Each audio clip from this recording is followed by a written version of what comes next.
আসসালামু আলাইকুম প্রিয় শিক্ষার্থী অষ্টম ক্লাসের। আজকে আমরা প্রথম অধ্যায়ে আমরা শিখছিলাম যে স্বাভাবিক সংখ্যার যোগফলগুলো শিখছিলাম, তার বিজোড় সংখ্যার ক্রমিক বিজোড় সংখ্যার যোগফল শিখছিলাম এর আগের ক্লাসে।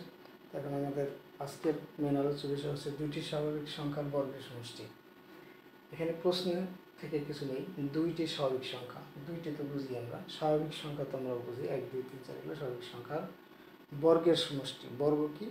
বর্গ আমরা তো জানি যে বর্গ মানে হচ্ছে যে সংখ্যা থাকবে তার উপরে কি দেওয়া, স্কোয়ার দেওয়া, অর্থাৎ সেটাই গুণ সেটা।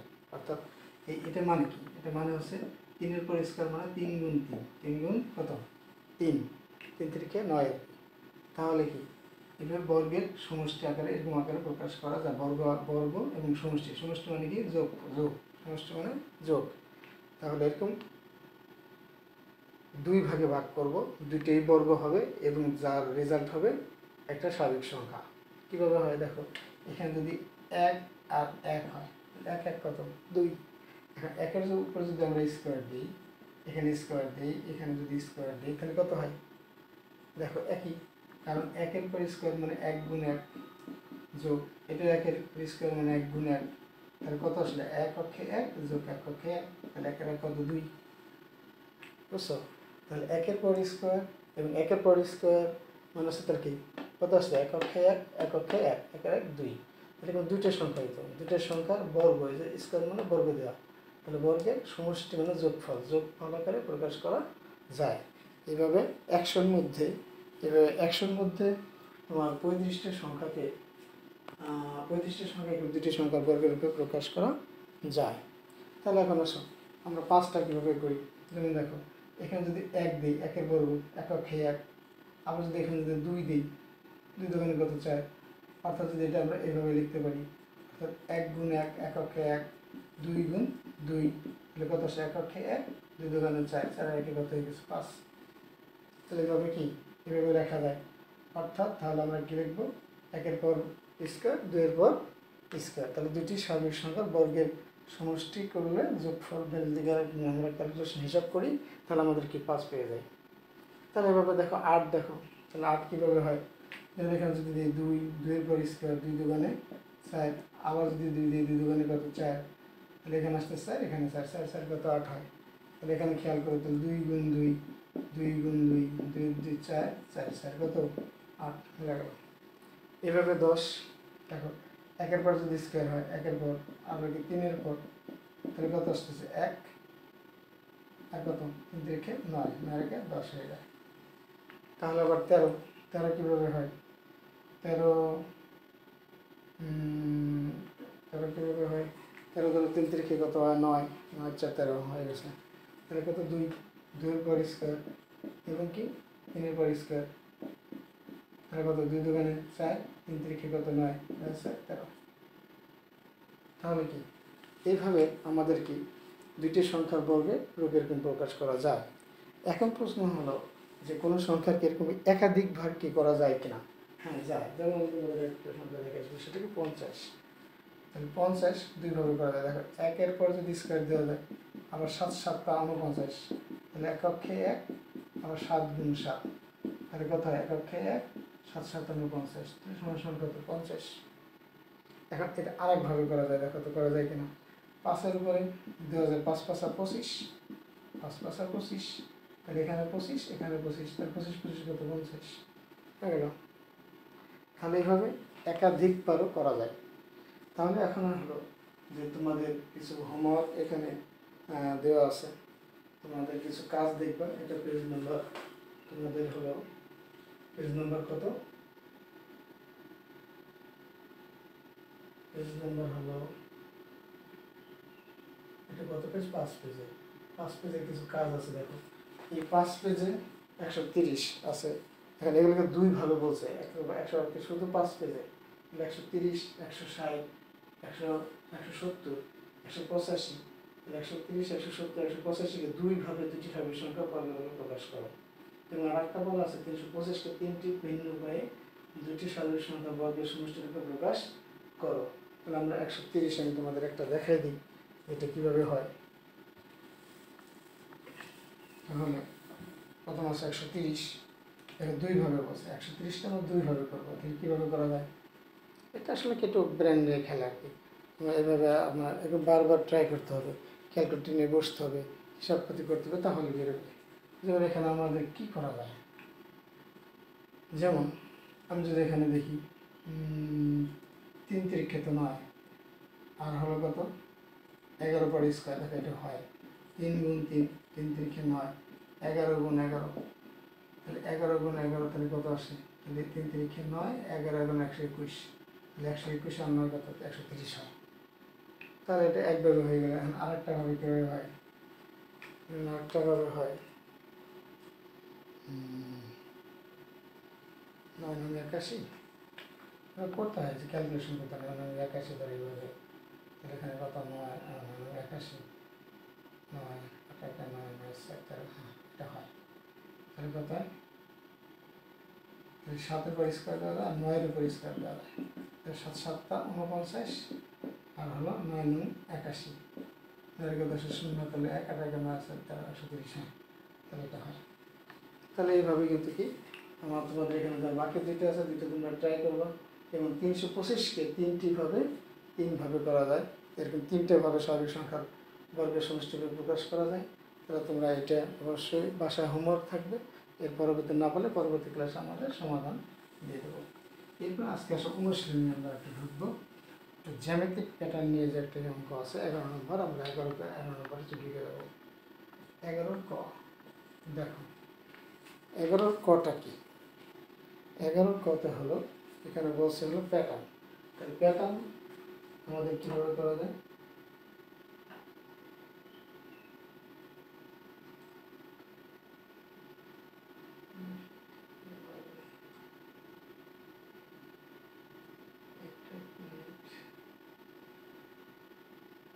এখানে বলছে কাঠির সংখ্যা।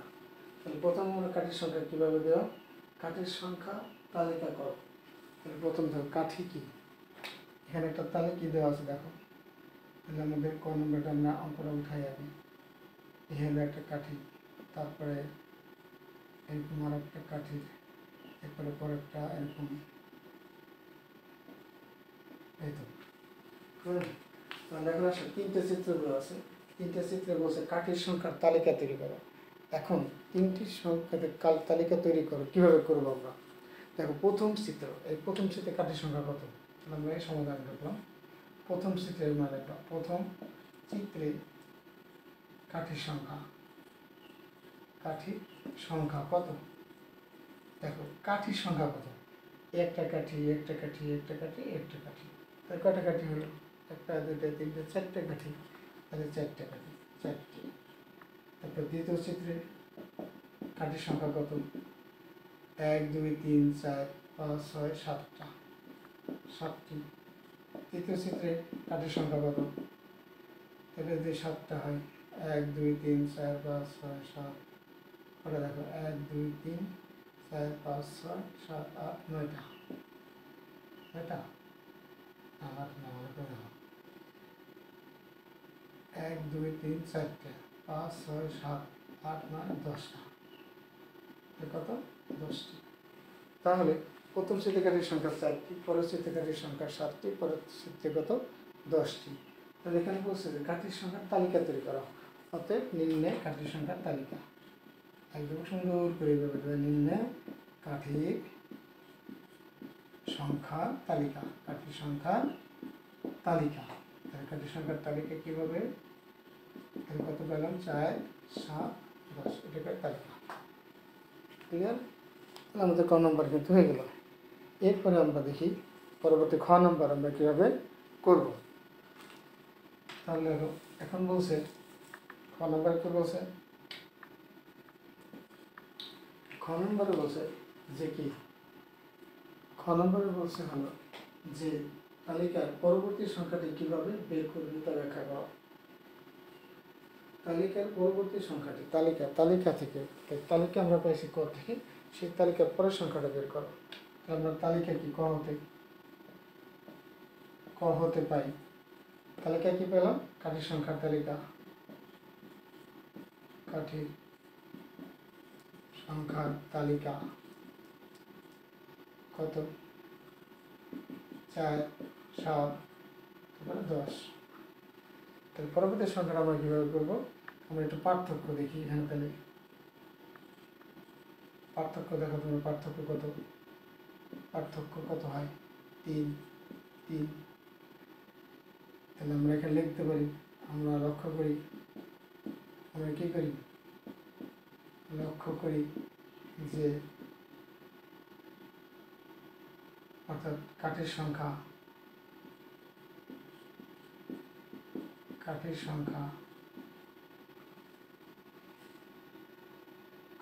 কত কত 3 3 করে বাড়ছে। কাঠের সংখ্যা 3 3 করে বৃদ্ধি পাচ্ছে, 3 করে বৃদ্ধি পাচ্ছে। অতএব পরবর্তী সংখ্যা আমরা পূর্বের কাঠির সংখ্যার সাথে যোগ করে বের করতে পারব। পূর্বের কাঠির সংখ্যার সাথে যোগ করে বের করব। কী করে? যোগ করে বের করতে হবে বা করতে হবে। তাহলে আমরা বের করবো বা করতে হবে। তাহলে কীভাবে, যেমন আমরা একটা লিখে দিতে পারি, যেমন উদাহরণ আর কি, যেমন 10 আছে, তার 10-এর পরে তাহলে আমরা 3 যোগ করে দিই, অর্থাৎ পরবর্তীটা হবে কত 13। পরবর্তীটা কত হবে 13। আমরা একটা উদাহরণ দিয়ে বুঝিয়ে দেবো।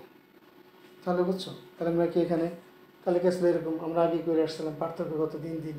তাহলে আমরা লক্ষ্য করি যে কাঠের সংখ্যা 3 করে বৃদ্ধি পাচ্ছে। তাহলে পরবর্তী সংখ্যা আমরা পূর্বের কাঠের সংখ্যার সাথে যোগ করে বের করতে হবে। যোগ করে বের করতে হবে 13। তো 13টার পরে আবার 3 যোগ দিলে পরেরটা হয়ে যায় 16। এভাবে করে বের করে। তার খ নম্বরটা কি? খ নম্বরটা বলছে যে কি কাঠি দিয়ে পরবর্তী চিত্রটি তৈরি করো এবং তোমার উত্তর যাচাই করো। তাহলে পরবর্তী চিত্রটা আমরা কি বের করবো, কীভাবে করবো? 13টা আমরা আগে পেয়ে গেছি। গ নম্বর 13টা পরবর্তী চিত্র কী হবে? তাহলে 13টা পরবর্তী চিত্রটা লিখি। পরবর্তী চিত্রটা আগে আঁকি। পরবর্তী চিত্র কী হবে? এভাবে তো। তাহলে প্রথমে এটা ছিল, এরকম এটা পর্যন্ত ছিল, তাহলে আমরা আর একটা দিয়ে দেবো, হয়ে গেল। দেখো তাহলে এখন কি 13টা হয় কিনা? 13টা হয়। দেখো 1 2 1 2 3 4 5 6 7 8 9 10 11 12 13। তাহলে আগে ছিল কত? আগেরটা ছিল 10 আর তার সাথে এই 3টে বললো, এই 3টা 10 আর 3 কত হলো 13। তাহলে কি? তাহলে পরবর্তী চিত্রে আমরা কি লিখবো? এখন বছর পরবর্তী সূত্রকে যাচাই করো। দেখো তাহলে প্রথম আগের চিত্রে অর্থাৎ পূর্বের চিত্রে লিখতে হবে। পূর্বের চিত্রে কাঠির সংখ্যা ছিল কত? ছিল 10টি ছিল, 10টি। এখন পরবর্তী চিত্রে কাঠি সংখ্যা হিসাব করে দেখা যায় কত? 10টা ছিল, 3টে 13টি। আচ্ছা, এতটাই, বেশি না। তাহলে এখন কি? তাহলে পরবর্তী যদি কাঠের সংখ্যা কয়টা? 13টা। তাহলে আমাদের 11 নম্বরটা সমাধান হয়ে গেলে এরপরে আমরা আর যে 2টা আছে ইনশাআল্লাহ পরের ক্লাসে আমরা এটা শেষ করবো। সবাই ভালো থাকো। আসসালামু আলাইকুম।